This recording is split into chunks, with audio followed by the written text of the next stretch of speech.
thank you for joining us for this hot topic on the laboratory diagnosis of C. difficile. My name is Audrey Schuetz, and I direct the initial processing laboratory and co-direct the bacteriology laboratory at Mayo Clinic Rochester in Mayo Clinic Laboratories. I do not have any relevant disclosures to share. Before we get started, I wanted to update you on a name change for C. difficile. Bacterial names change based on updated genotypic and phylogenetic information highlighting evolutionary relatedness between organisms. And in 2016, the genus name of this particular bacterial species, Clostridium difficile, was updated to Clostridioides. Not all the genera of Clostridium species were updated to Clostridioides, and the name changes are species specific. Thankfully, the genus name retained C as the first letter, so the disease can still be referred to as C. difficile infection, or CDI, or C. difficile associated disease, CDAD. Clostridioides difficile has received a lot of attention in the last 2 decades due to the increasing burden it has placed on our patients and our healthcare system. C. difficile is the most commonly reported pathogen causing healthcare-associated infections in U.S. hospitals, having surpassed methicillin-resistant Staphylococcus aureus, or MRSA, some years ago. Although healthcare-associated CDI cases have been decreasing somewhat since 2015 in the U.S., community-associated CDI cases have not. Since 2013, the National Healthcare Safety Network, or NHSN, has mandated institutional reporting of CDI for hospitals or institutions participating in the Centers for Medicare and Medicaid Services, or CMS program. Accurate and rapid diagnosis of CDI is important. Upon diagnosis, providers begin therapy with an appropriate antimicrobial agent, such as oral vancomycin, metronidazole, fidaxomicin, or others, and discontinue antimicrobial agents that may predispose to CDI. Infection control precautions are put into place in order to curb spread of the spores. C. difficile disease presents with a range of clinical findings from diarrhea to pseudomembranous colitis to toxic megacolon. Pseudomembranes in the colon may be seen on flexible sigmoidoscopy. They are adherent, thick layers of inflammatory cells and mucus. The most significant risk factor for CDI is antibiotic exposure. Although clindamycin, broad-spectrum cephalosporins, and ampicillin have most often been implicated in CDI, any antibiotic can cause this. When a patient takes antibiotics, beneficial bacteria in the intestine are destroyed or impaired for a period of time, increasing the likelihood that C. difficile leads to infection. C. difficile is an obligate anaerobe that is a spore-forming gram-positive rod.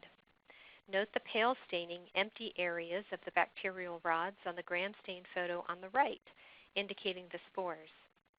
In the 1930s, it was originally named Bacillus difficilis due to difficulty isolating this bacterium in the laboratory. C. difficile spores are ubiquitous in the natural environment, including seawater, rivers, and soil. The organism is spread by the fecal-oral route, person to person. When spores are ingested from the environment, they can then germinate in the intestine and produce toxins. In hospitals, spores are present on many environmental surfaces, such as commodes and bed curtains, and on the hands of caregivers.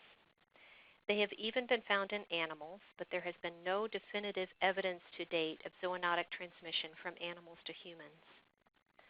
The spores are resistant to alcohol gels and many hospital disinfectants and can persist on inanimate surfaces for several months if surfaces are inadequately cleaned.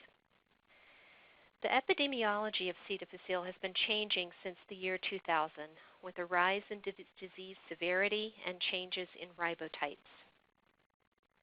One factor associated with this evolving epidemiology is the NAP1 B1 027 strain, also referred to as the hypervirulent strain. NAP1 stands for North American Pulsed Field Gel Electrophoresis Type 1, and 027 refers to PCR ribotype number.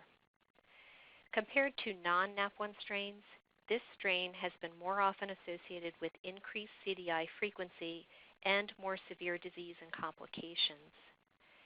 NAP1 has also shown higher rates of fluoroquinolone resistance. In addition, NAP1 strains were found to produce binary toxin as well as toxins A and B. Although fluoroquinolone resistance does not affect management of CDI because this class of antimicrobials is not used for CDI treatment, resistance to fluoroquinolones may provide the NAP1 strain with a survival advantage over susceptible strains in healthcare facilities where these antibiotics are commonly used. However, non-NAP1 strains have also been associated with increased severity of CDI and production of binary toxin.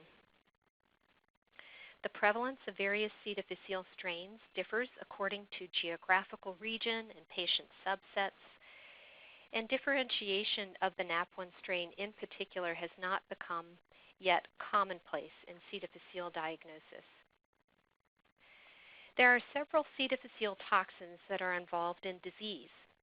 Toxin A, encoded by the TCDA gene, is an enterotoxin that causes fluid accumulation in the bowel.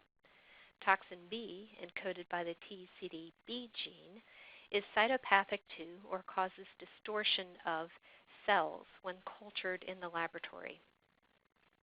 The TCDC gene regulates toxins A and B production. Genes CDTA and CDTB encode the binary toxin. Molecular assays target a variety of these genes. Laboratory diagnosis can be difficult for C. difficile in part due to the colonization state. Asymptomatic carriage or colonization can occur with nontoxigenic or non-toxin-producing strains as well as toxigenic strains. However, carriage with toxigenic strains is more common than with non-toxigenic strains. Colonization with C. difficile ranges from 0.4 to 15% of adults from the general population, but the percentage increases with the presence of particular risk factors such as elderly age, inpatient status, residency in a long-term care facility, and others. On the other hand, up to 90% of infants are colonized. The intestinal cells of neonates do not appear to have receptors for toxins A and B. A much higher percentage of neonates may have detectable C. difficile in their stools, but do not manifest with disease. Therefore, the sole presence of C. difficile toxins is insufficient for a diagnosis of CDI. As a result, only unformed stools should be tested when assessing CDI. Formed stools may be tested, however, in cases of ileus or toxic megacolon when stool is not passed. There are various strategies for the laboratory diagnosis of C. difficile. The most commonly employed assays are those outlined in the red box. Nucleic acid amplification tests, or NATs, are molecular-based assays that detect the genes encoding the toxins rather than the toxins themselves. There are various commercial and lab-developed NATs. They are highly sensitive, but may pick up the colonization state if the proper stool specimen is not sent to the laboratory for testing. NATs are more sensitive than enzyme immunoassays, or EIAs. EIAs may detect either toxins A, B, and or glutamate dehydrogenase, or GDH. Toxin A-B EIAs are rapid tests and take minutes to perform. However, they are less sensitive than other methods. GDH EIAs detect the enzyme that is produced by both toxigenic and non-toxigenic strains of C. difficile. GDH is produced at much higher levels than toxins A and B. Advantages of the GDH test include rapidity, and recent studies have shown high sensitivity for these assays. The disadvantage is that this test cannot be used as a standalone test for CDI. A confirmatory test for the presence of toxin is needed. These assays have been used in algorithmic diagnostic approaches using combinations of tests such as toxin A-B-EIA coupled with GDH-EIA, molecular assays, and/or cytotoxicity assays. Culture is a highly sensitive method of recovering the organism when selective culture media is used. Recovery of strains allows for further molecular typing studies, such as for comparison of relatedness of strains, or for antimicrobial susceptibility testing when indicated.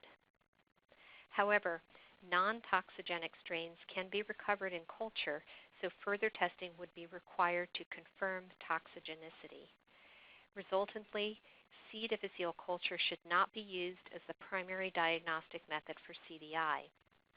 Time to results is typically 24 to 48 hours. The chromogenic medium, chromogar by Biomérieux for C. difficile, is utilized by Mayo Clinic Rochester for culture when requested. C. difficile colonies will grow on this medium and will fluoresce under ultraviolet light as pictured.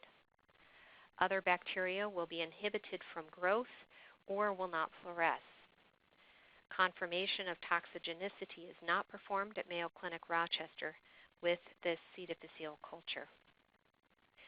Clinical practice guidelines for CDI in adults and children were published in 2018 by a joint group of experts from the Infectious Diseases Society of America, IDSA, and the Society for Healthcare Epidemiology of America, SHEA. In these guidelines, there were two important updates regarding diagnosis of CDI as it relates to the microbiology laboratory. The first question and recommendation is as follows. What is the most sensitive method of diagnosis of CDI in stool specimens from patients likely to have CDI based on clinical symptoms? Their recommendation is to use NAT alone or a multi-step algorithm for testing, such as GDH plus toxin arbitrated by NAT, or NAT plus toxin, rather than a toxin test alone when there are pre-agreed institutional criteria for patient stool submission. For institutions which provide clear guidance on sending only liquid stools in the appropriate clinical scenario, either of these two testing approaches may be used.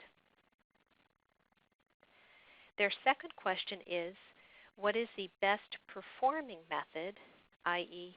in-use positive and negative predictive value, for detecting patients at increased risk for clinically significant C. difficile infections in commonly submitted stool specimens?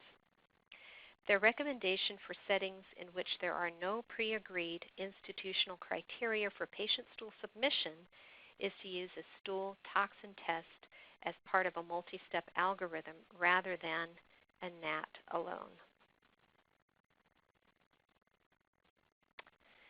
A macrolide agent, fidaxomicin, was approved by the U.S. Food and Drug Administration in May 2011 for the treatment of CDI. It was the second agent after vancomycin to be approved by the FDA for CDI. It is bactericidal, and oral administration leads to high fecal concentrations that exceed the minimal inhibitory concentrations. Mayo Clinic Rochester currently offers metronidazole and vancomycin susceptibility testing for C. difficile from intestinal sources.